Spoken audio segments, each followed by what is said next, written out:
Aminoglycosides. तो सबसे पहले हम इनके मैकेनिज्म ऑफ एक्शन की बात करते हैं। हम इसका एक्शन कैसे होता है 2 स्टेप्स में देखेंगे। पहला स्टेप होगा हमारा कि ये किस तरीके से एंटर करता है, ठीक है, मतलब कि सेल वॉल और सेल मेम्ब्रेन को किस तरीके से क्रॉस करता है। दूसरा हम देखेंगे कि अंदर जाकर ये क्या करता है, अंदर मतलब राइबोसोम में एक्ट करता है। तो एंट्री के बाद ये कैसे राइबोसोम इसमें एक्ट कैसे करता है, तो ये दो को हम डिटेल में देखने वाले हैं। सबसे पहले हम एंट्री देखते हैं। तो देखिए बैक्टीरिया है, तो बैक्टीरिया में सबसे बाहर क्या होता है, सेल वॉल। फिर ये क्या हो गई इसकी सेल वॉल, ठीक है। ये क्या हो गई इसकी सेल मेम्ब्रेन। बीच में जो स्पेस होता है इसको हम बोल रहे हैं साइटोप्लाज्मिक स्पेस, ठीक है, या पेरीसाइटोप्लाज्मिक स्पेस।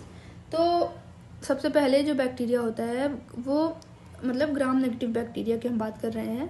तो अगर हमने अमाइनोग्लाइकोसाइड बॉडी में इंजेक्ट किया जिसमें बॉडी में बैक्टीरिया ऑलरेडी इन्फेक्ट कर रखा है, तो अमाइनोग्लाइकोसाइड क्या करेंगे, सबसे पहले वॉल को क्रॉस करेंगे। तो वॉल को क्रॉस करने के लिए इन पे क्या होता है, वॉल में प्रेजेंट होते हैं पोरिन। क्या प्रेजेंट होते हैं, पोरिन। तो ये क्या है, प्रोटीन चैनल हैं जो कि इस अलाउ करते हैं हाइड्रोफिलिक मॉलिक्यूल को इससे पास होने के लिए। तो अमाइनोग्लाइकोसाइड जो थे वो इस पोरिन के थ्रू कहाँ आ गए, अब पेरिप्लाज्मिक स्पेस में आ गए। तो यहाँ आ गए, ठीक है, मतलब पेरिप्लाज्मिक स्पेस मतलब सेल वॉल और सेल मेम्ब्रेन के बीच का स्पेस, ठीक है। यहाँ पर कोई एनर्जी नहीं लगी, नो एनर्जी, और कोई मतलब ये कंसंट्रेशन ग्रेडियंट के अक्रॉस हुआ, ठीक है। तो 2 बातें हो गई। देन उसके बाद पेरिप्लाज्मिक स्पेस में एंटर कर गया। अब यहाँ से इसको कहाँ एंटर करना है, इनर मेम्ब्रेन मतलब साइटोप्लाज्मिक मेम्ब्रेन में। तो ये किसके थ्रू होता है, कैरियर मीडिएटेड, या यहाँ पर प्रेजेंट होते हैं ट्रांसपोर्ट प्रोटीन, मतलब ये क्या होते हैं कैरियर मीडिएटेड ट्रांसपोर्ट होता है। तो यहाँ अमाइनोग्लाइकोसाइड इस कैरियर के थ्रू एंटर करते हैं। अब यहाँ पर एक बात है कि यहाँ हमें पता है इनर मेम्ब्रेन में और क्या प्रेजेंट होते हैं, इलेक्ट्रॉन ट्रांसपोर्ट चेन प्रेजेंट होता है। तो यहाँ इस इलेक्ट्रॉन ट्रांसपोर्ट चेन में क्या होता है, ऑक्सीजन यूज़ होता है, और ऑक्सीजन यूज़ होता है, फिर एटीपी प्रोड्यूस होता है, ठीक है। तो ये एटीपी प्रोड्यूस होता है। इस एटीपी को यूज़ करके ये जो ट्रांसपोर्ट प्रोटीन है वो क्या करते हैं, इस अमाइनोग्लाइकोसाइड की एंट्री करवाते हैं। तो अब देखिए पोलराइज, अब एक और टर्म आपके में दिया हुआ है बुक में कि एनर्जी मीडिएटेड होता है और मेम्ब्रेन जो है वो पोलराइज होना चाहिए। अगर आपको याद हो कि इलेक्ट्रॉन ट्रांसपोर्ट चेन में जब एटीपी प्रोड्यूस होता था तो एक तरफ H+ ज़्यादा होता था, दूसरे साइड H+ कम रहता था, मतलब कि यहाँ पर पोलराइज्ड रहती थी मेम्ब्रेन, एक तरफ हायर कंसंट्रेशन एक तरफ लोअर कंसंट्रेशन रहती थी। तो हम इसलिए ये पोलराइज्ड होनी चाहिए, ऐसा क्यों बोला गया, क्योंकि जब वो पोलराइज्ड रहेगी तभी हाइड्रोजन एटीपी क्या नाम था उसका, एटीपीएस जो एंजाइम होता है उसके कॉम्प्लेक्स होता है उसके थ्रू पास होगा H+, और वो क्या उसके कारण क्या होता है, एटीपी प्रोड्यूस होता है। तो क्योंकि हमें इस ट्रांसपोर्ट प्रोटीन के लिए एटीपी चाहिए, तो इस कारण से ये कहा जा रहा है कि पोलराइज होना चाहिए, और एनर्जी लिंक्ड है, ETS लिंक्ड है, ऐसा भी कह सकते हैं।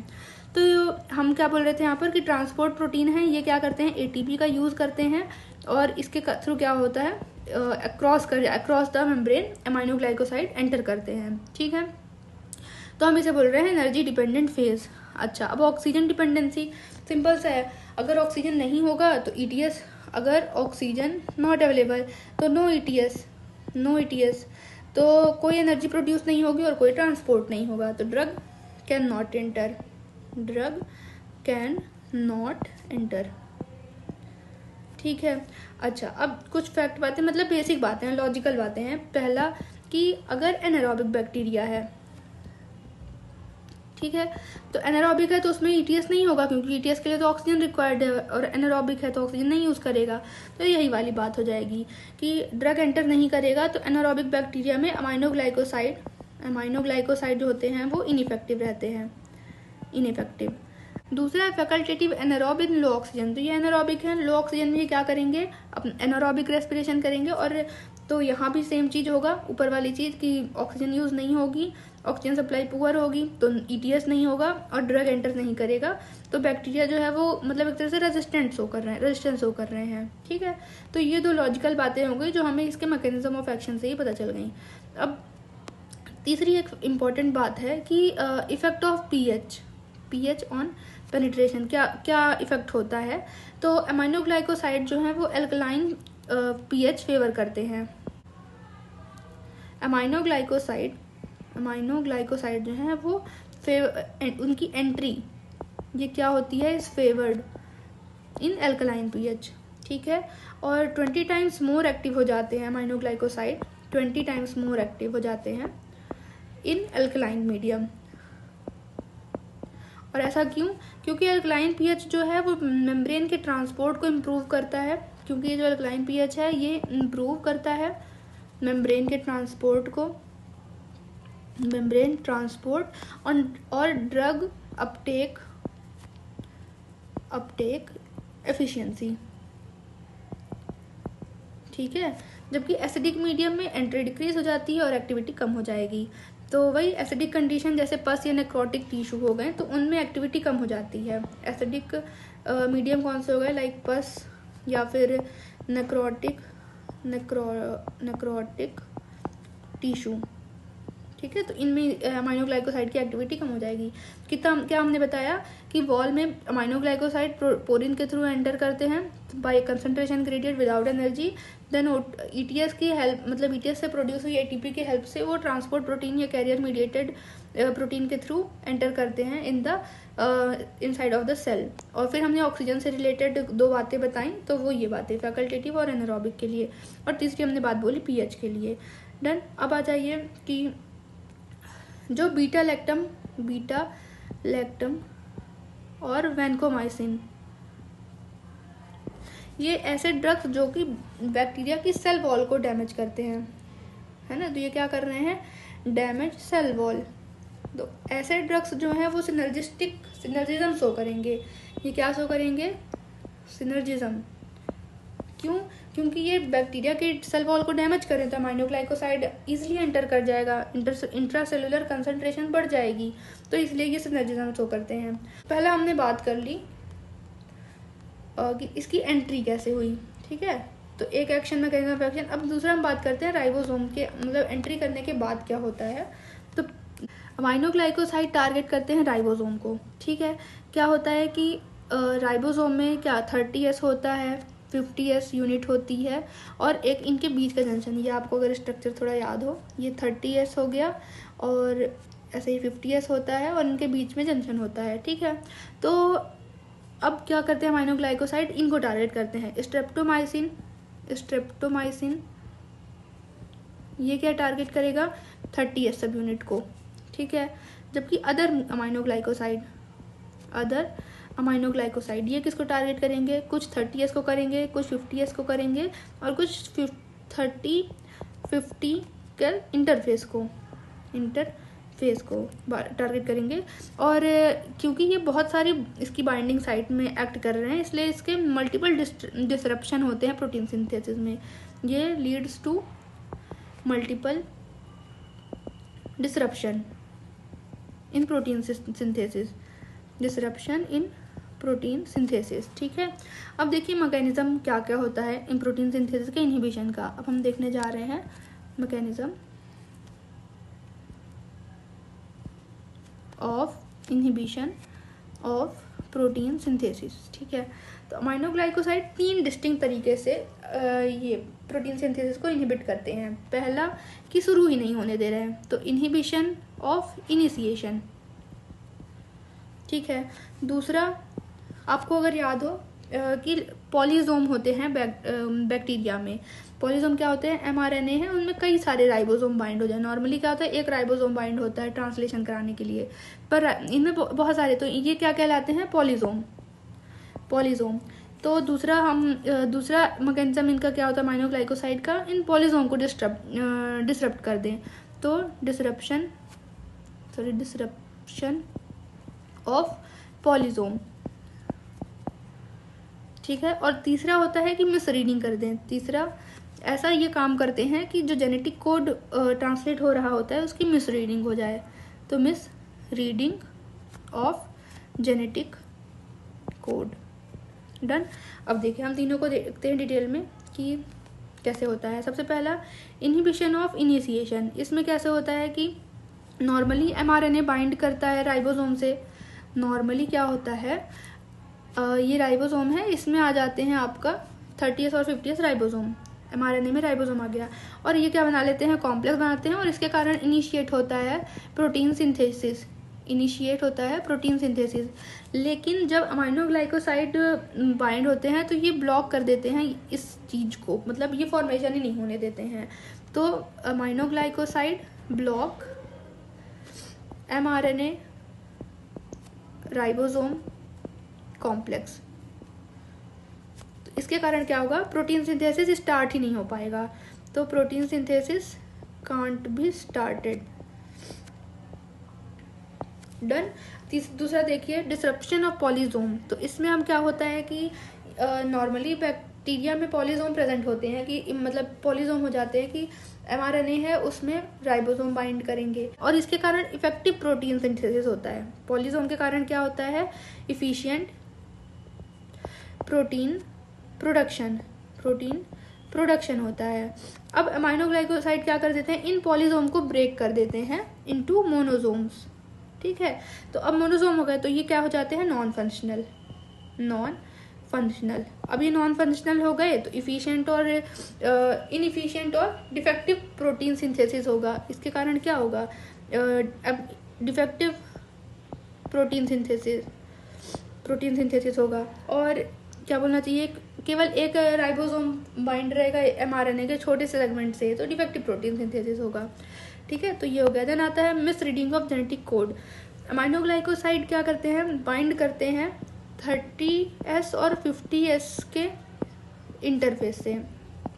इंटरफेस, ठीक है, और ये डिस्टॉर्ट कर देते हैं।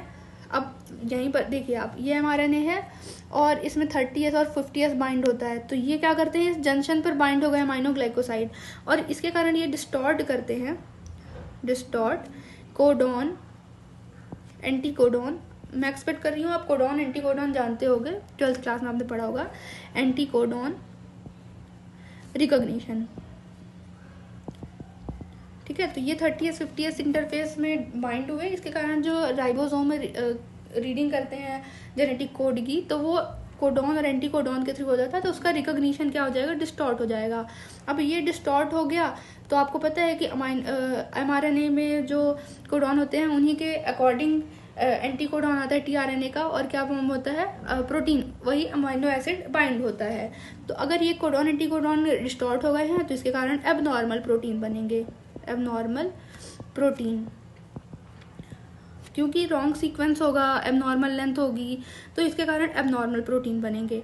और इसमें एक और बात आती है, अमाइनोग्लाइकोसाइड जो है वो बैक्टीरियासाइडल होते हैं। क्यों मतलब इसका मैकेनिज्म क्या है वो देख लेते हैं। देखिए, हमने देखा मिसरीडिंग हुई, तो इसके कारण क्या हुए, डिफेक्टिव प्रोटीन बने, प्रोटीन फॉर्मेशन हुआ, ठीक है। ये डिफेक्टिव प्रोटीन जो बने, ये कहाँ जाकर बाइंड हो जाते हैं, get incorporated into the cell membrane, ये मेम्ब्रेन पर बाइंड होंगे, और एज अ कंसिक्वेंस जो मेम्ब्रेन है वो कैसी हो जाएगी, लीकी हो जाएगी। इसके कारण क्या होगा, लॉस हो जाएगा, loss of essential substance like ions और अमाइनो एसिड और प्रोटीन, ठीक है। तो इनका लॉस हो जाएगा। इसके कारण क्या होगी, सेल की इंटीग्रिटी लॉस हो गई, लॉस ऑफ सेल इंटीग्रिटी, और इसके कारण क्या हो जाएगी, सेल डेथ। तो हमने क्या बोला कि इस कारण से क्या हम बोल रहे हैं कि अमाइनोग्लाइकोसाइड और बैक्टीरियासाइडल ये क्या करते हैं, डिफेक्टिव प्रोटीन बनाते हैं, बाइंड सेल मेम्ब्रेन, इसी कारण लीकी हो गया, लॉस हो जाता है एसेंशियल सब्सटेंसेस का, और सेल की इंटीग्रिटी लॉस हो जाती है और सेल की डेथ हो जाती है।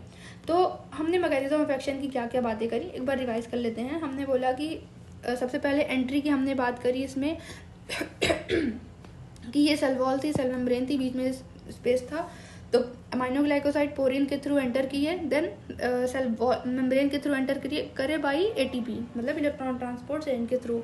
फिर हमने ऑक्सीजन रिलेटेड बात करी थी कि एनारोबिक और फैकल्टेटिव एनारोबिक, इनमें क्या होता है कि अमाइनोग्लाइकोसाइड इनफेक्टिव हो जाते हैं, उसका मैंने मैकेनिज्म बताया।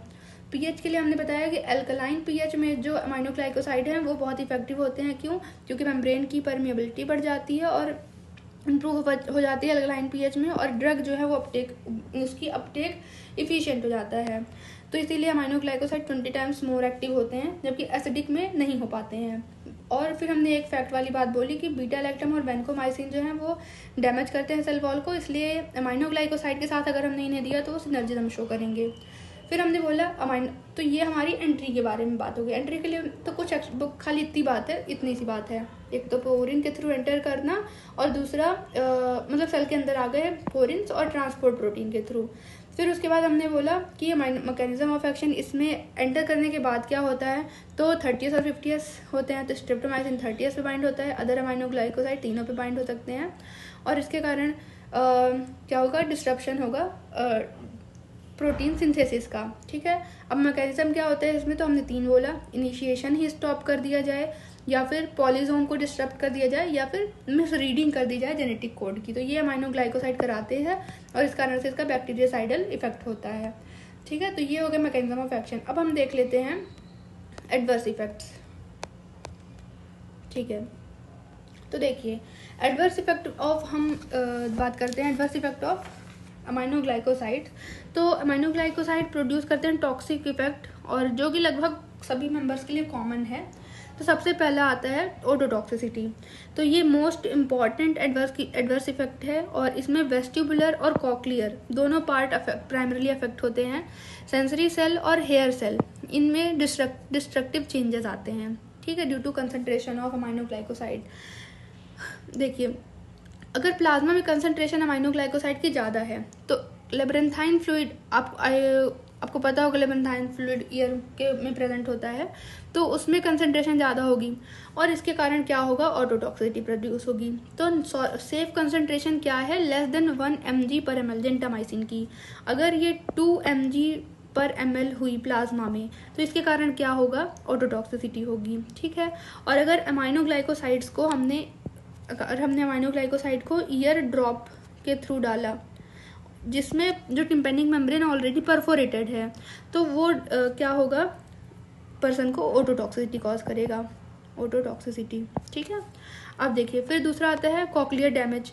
तो कॉक्लियर डैमेज, अच्छा इसमें हम ऑटोटॉक्सिसिटी में 2 बातें करें, तो कॉक्लियर डैमेज और दूसरा वेस्टिबुलर डैमेज। ठीक है, कॉक्लियर डैमेज जो होता है वो शुरुआत कहाँ से होती है, बेस। आपको पता होगा कॉक्लिया कैसा होता है, इस तरीके का होता है। तो यहाँ पर होता है बेस, और शुरुआत में क्या होता है, सॉरी यहाँ होता है बेस और यहाँ क्या होता है, एपेक्स। तो जो डैमेज है वो बेस से शुरू होता है, एपेक्स की तरफ तक जाता है, ड्यू टू अमाइनोग्लाइकोसाइड। अब हियरिंग लॉस जो होता है उसमें सबसे पहले हाई फ्रीक्वेंसी अफेक्ट होती है, फ्रीक्वेंसी वाली साउंड अफेक्ट होती है, और फिर उसके बाद और डिसरप्शन हो जाता है लो फ्रीक्वेंसी साउंड्स का भी। ठीक है, और अल्टीमेटली हियरिंग लॉस होता है। तो जो सेंसरी सेल होती हैं उनका कोई रीजनरेशन नहीं होता है, ऑडिटरी नर्व जो है वो डैमेज हो जाती है, डेफनेस जो होती है वो परमानेंट हो जाती है। मतलब ऐसा नहीं है कि रिवर्सिबल हो, कि आप कंसंट्रेशन हटा दो तो डेफनेस सही हो जाए, ऐसा नहीं होता है। डेफनेस परमानेंट हो गया। टिनाइटस प्रेजेंट होता है, लेकिन वो रिवर्सिबल होता है। मतलब अगर आपने कंसंट्रेशन कम कर दिया या डिसकंटिन्यू कर दिया ड्रग को, तो टिनाइटस क्या डिसअपियर हो जाएगा, और इसके कारण क्या होगा, टिनाइटस पहले होता है, देन उसके बाद हियरिंग लॉस होता है। इसमें भी 2 ड्रग्स हैं, एक तो कैनामाइसिन और दूसरा है एमिकासिन। ये दोनों ड्रग जो हैं ये ज़्यादा कॉक्लियर डैमेज प्रोड्यूस करते हैं as compare to other drugs, तो ये ज़्यादा। ठीक है, देन उसके बाद वेस्टिबुलर डैमेज में क्या हम बोलेंगे, headache, nausea, vomiting, dizziness, nystagmus, vertigo, ataxia. I expect ये सारी टर्म से आप अवेयर होंगे। तो ये सारी चीज़ें होती हैं due to vestibular damage. Then position dependent से क्या मतलब है कि पर्सन जब बेड पर है तो उसे ये इफेक्ट्स नहीं मिलेंगे, लेकिन जब वो बेड पर होगा तब वो नहीं मिलेंगे, जब वो चलेगा तब उसको ज़्यादा ये इफेक्ट्स मिलेंगे, जब उसको चलेगा तब उसको डिफिकल्टी आएगी। तो जो वेस्टिबुलर डैमेज है वो पोजीशन डिपेंडेंट है।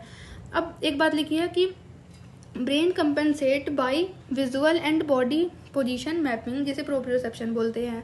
तो अब हियरिंग वेस्टिबुलर डैमेज है, बैलेंसिंग क्या हो चुका है, डैमेज हो चुका है, तो ब्रेन को बैलेंस करना है तो वो कैसे करेगा, बाय विजन और बाय बॉडी पोजीशनिंग या प्रोप्रियोसेप्शन। ठीक है, तो ये बात हो गई। देन स्ट्रिप्टोमाइसिन और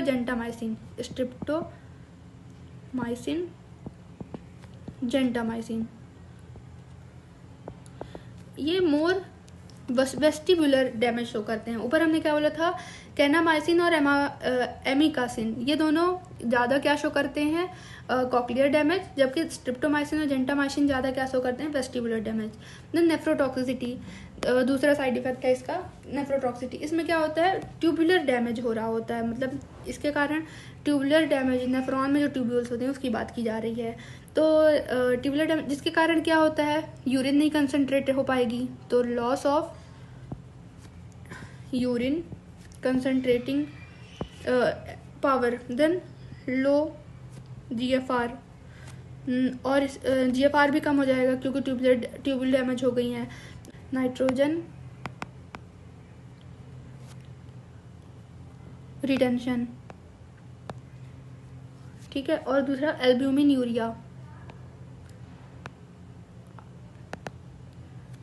और कास्ट, क्यों, क्योंकि यहाँ ट्यूबुलर डैमेज हो गया है तो ये एब्जॉर्प्शन हो नहीं पाएगा, तो एल्ब्यूमिन और कास्ट जो है वो यूरिन के थ्रू एक्सक्रीट होंगे, ठीक है। इसमें क्या आप बोलेंगे कि रीनल डैमेज जो है वो टोटली रिवर्सिबल है, मतलब कि कहना चाहिए कि अगर आपने ड्रग को डिसकंटिन्यू कर दिया तो रीनल डैमेज वापस रिकवर हो जाएगा, और ये डोज डिपेंडेंट होता है। मतलब अगर आपने एक ड्रग का डोज दिया तो उसके कारण लेस नेफ्रोटॉक्सिसिटी होगी एज कम्पेयर टू जो नॉर्मली कन्वीनियंटली दिया जाता है थ्राइस, उसके कंपैरिजन में, तो डोज डिपेंडेंट है। और स्ट्रिप्टोमाइसिन जो होता है वो लीस्ट क्या कहना चाहिए, नेफ्रोटॉक्सिक होता है। तो ये कुछ आपको बातें याद रखनी है।